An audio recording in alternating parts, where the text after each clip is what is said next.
Assalamualaikum warahmatullahi wabarakatuh. Selamat datang di channel Lentera Nabi. Sebelum melanjut ke dalam cerita, dukung terus channel ini, khususnya yang baru bergabung ke channel ini dengan melakukan subscribe, like, komen, dan share. Selamat mendengarkan.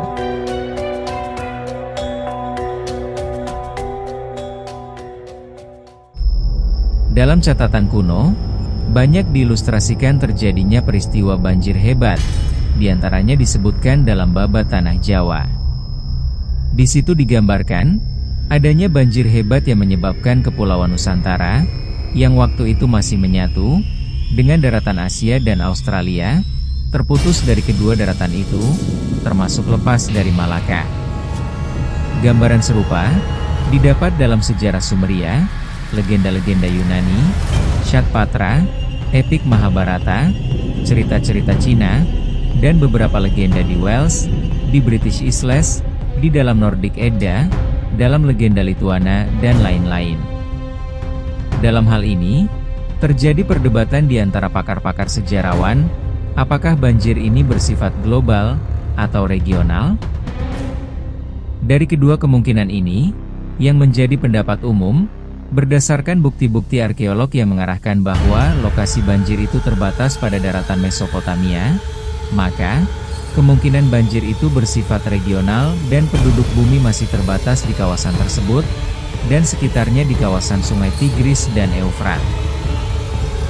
Menurut Taris Septuaginta, peristiwa ini terjadi pada tahun 3974 sebelum Masehi, atau tahun 3351 sebelum Masehi. Setelah ratusan tahun Nuh mengajak manusia, tapi mereka tak mempedulikannya. Hanya sebagian kecil saja yang mau beriman. Nuh pun mengadu pada Allah. Lalu turun firman-Nya. Tidak akan ada lagi yang beriman dari kaummu. Firman Allah menegaskan. Dengan putus asa, Nuh berdoa, "Wahai Tuhanku, jangan kau biarkan di atas bumi ini orang-orang kafir tinggal." Quran Surat At-Taubah, ayat 26. Kemudian Allah memerintahkan padanya untuk membuat perahu. Quran Surat Hud ayat 37. Nuh kebingungan, "Wahai Tuhanku, apa itu perahu?" "Rumah kayu yang terapung di atas air." Jawab Allah. "Wahai Tuhanku, adakah air itu?" Tanyanya lagi. "Wahai Nuh, aku kuasa atas apa yang aku kehendaki." "Wahai Tuhanku, lalu di manakah aku cari kayu?" Lalu Allah menitahkan, "Tanamlah." Nuh kemudian menanam pohon jati dan menunggu sampai pohon itu besar. Ia tidak lagi mendoakan agar kaumnya diampuni, dan Allah membuat kaum wanita mereka mandul. Setelah berlalu 40 tahun, Allah memerintahkan untuk memotong pohon yang ditanamnya, lalu mengeringkan. Setelah melakukan persiapan-persiapan, Nuh bertanya, "Bagaimana aku membuatnya?" "Buatlah mirip rumah dengan sedikit miring dalam 3 bentuk. Anjungannya mirip kepala ayam, geladaknya seperti perut burung, dan buritannya mirip ekor ayam agak miring ke samping. Buat sisinya bertemu dengan pintu sampingnya. Bersusun 3 dengan tinggi 80 hasta, lebar 50 hasta, dan dalam 30 hasta. Lalu Allah mengutus Jibril untuk mengajarkan cara membuat perahu padanya. Setelah perahu yang ia buat selesai, mereka yang melihat seenaknya mengejek, "Wahai Nuh, kau telah berubah menjadi tukang kayu setelah sebelumnya menjadi nabi." Nuh menjawab, "Jika kalian mengejekku, maka kami akan mengejek kalian tatkala tampak pada kalian ada palah." Tepat di bulan Rajab, azab itu datang. Kulit bumi menjadi lembab, dan air memancar keluar. Langit menyiram hujan sampai 40 hari. Binatang-binatang panik, dan berlindung pada Nuh. Mereka memohon agar diangkut di dalam perahu.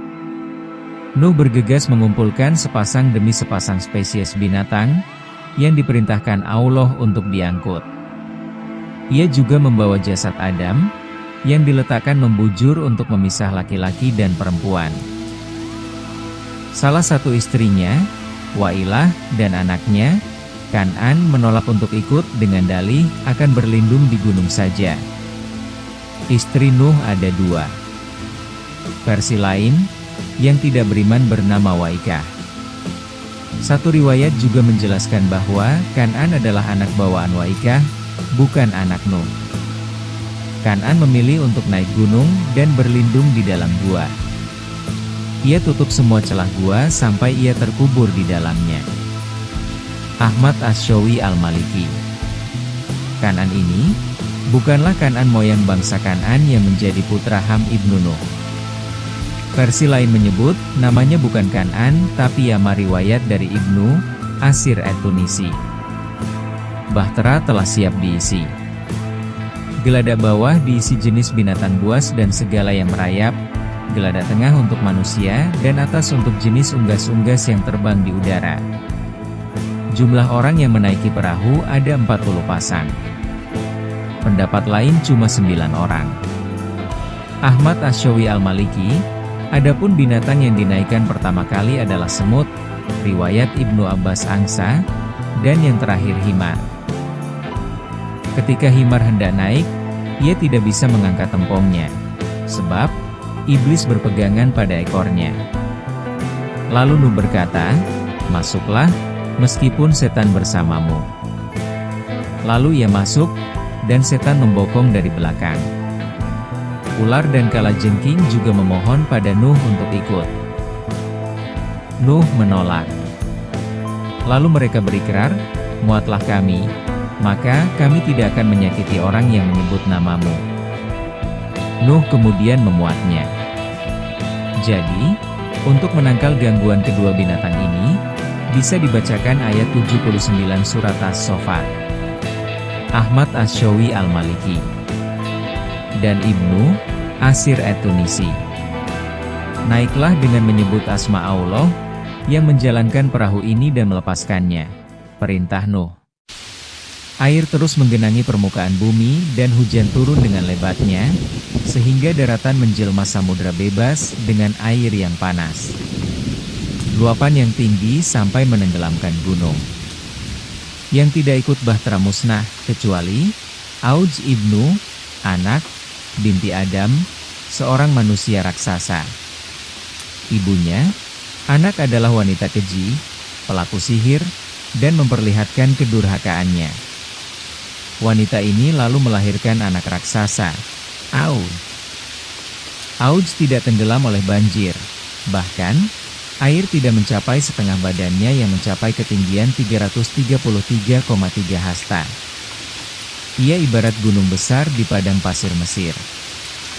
Auj terbunuh oleh laskar MS alaihi salam. Setelah kira-kira 6 bulan 10 hari, air mulai surut di telan bumi. Bahtera berputar 7 kali pada Baitullah, lalu, tepat di hari Asyura, Muharram, Bahtera terdampar di Gunung Judi yang berada di wilayah Jazirah. Gunung ini berada di timur Sungai Trigis, di wilayah Mosul, Gunung Arafat. Sebagai wujud syukur, semua penghuni perahu, binatang, atau manusia, puasa di hari Asyura. Setelah banjir, Nuh masih mengurus bangsa manusia sekitar 3 abad setengah. Kemudian, ia menyuruh ketiga putranya, Ifais, Sem dan Ham, untuk berpencar. Yafits pergi ke arah utara, dan Ham pergi ke arah selatan.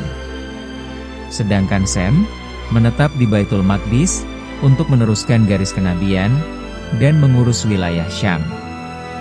Kira-kira mendekati milenium ketiga sebelum Masehi, Nuh wafat, lalu dimakamkan di Karnu Libanon. Versi lain menyebut, ia dimakamkan di Gunung Ahmar. Wallahu alam.